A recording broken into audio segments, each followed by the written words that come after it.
ですね、木が伸びていたので、切っていくよ。はい、まずはこの家の門の上のこの木ですね。はい、ちょっとこれが伸びているので、切っていきたいと思います。はい、あとはここですね。ちょっと道路沿いの、ちょっとこの生垣ですね。ここも、切っていきたいと思います。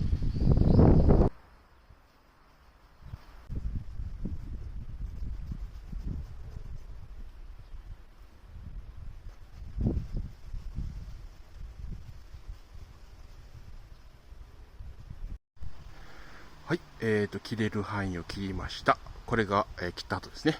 こんな感じになってます。はい、道路側はこんな感じですね。